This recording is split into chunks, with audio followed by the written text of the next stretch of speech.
Hello, good morning. Ito nga pala yung aking daily routine.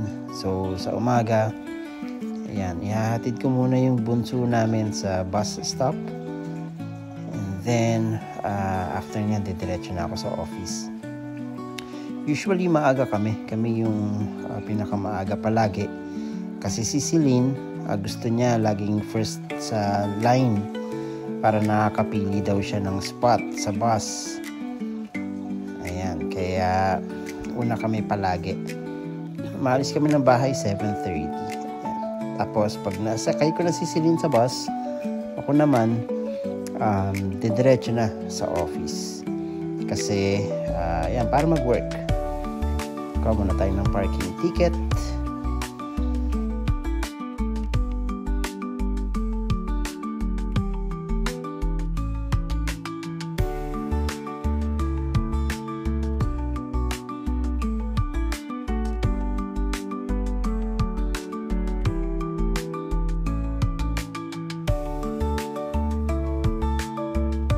Nagtatrabaho ako sa isang law firm. Isa siya sa pinakamalaking independent law firm dito sa PEI. Meron kaming 4 na offices, tapos ito yung pinaka main office namin sa downtown.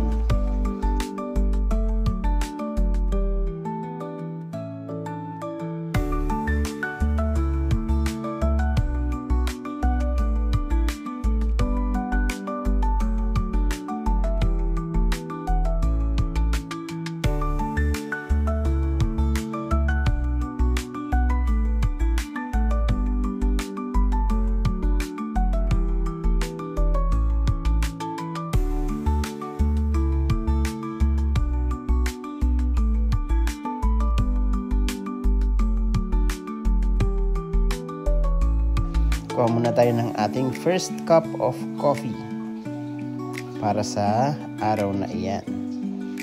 Favorite ko dyan yung McCafe. Yan, gusto ko yan. Pero minsan, tinatry ko din yung iba.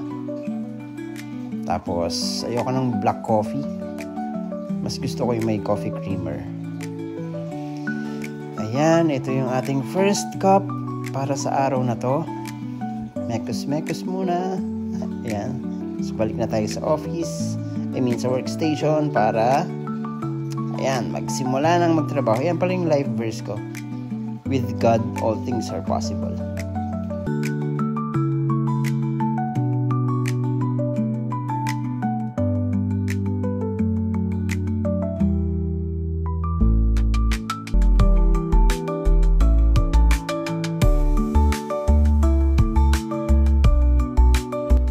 Lunch break muna.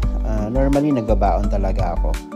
At ngayong araw ang baon ko ay adobo. Salamat sa aking misis. Yan, kanin is life. Syempre. Pero hindi ako dito pala sa staff room kumakain. Doon ako sa workstation ko kumakain. Para mas komportable.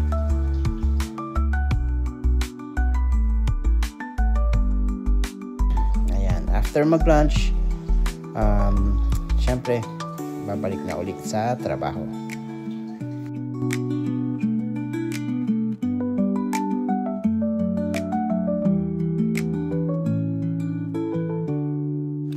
At dahil medyo naduduling na ako sa mga ginagawa ko, time na para sa second cup of coffee for the day.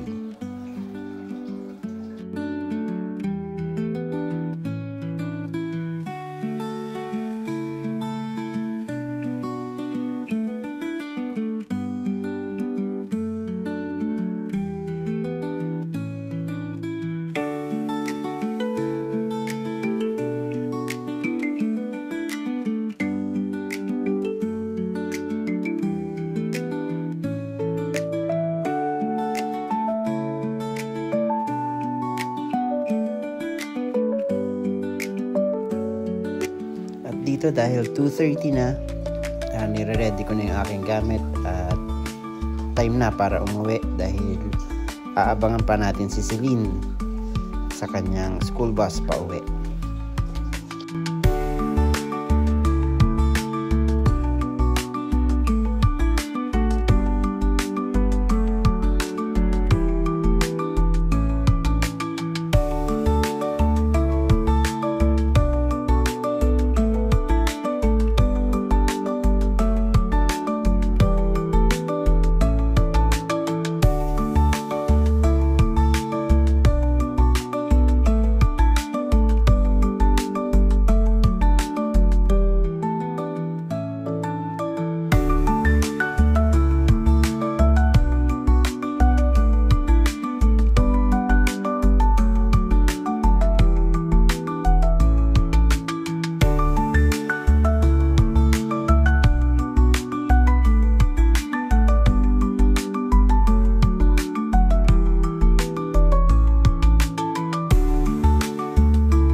school bus ni Celine.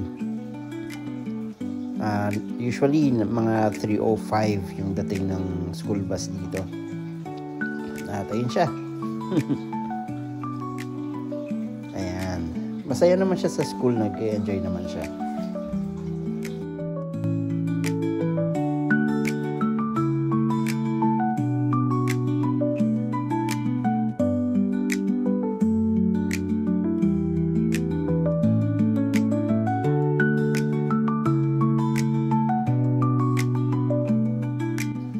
Sa 2-bedroom apartment po kami nakatira ngayon.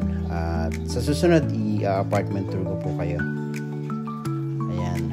Kailangan ko pa palang log in ulit at ipagpatuloy yung work ko dahil required kami mag-work 8 hours a day or 40 hours per week. Pero hindi ko na kailangan bumalik sa office, so online na lang ako dito sa bahay. And that is it. Salamat po sa pagsama. God bless everyone.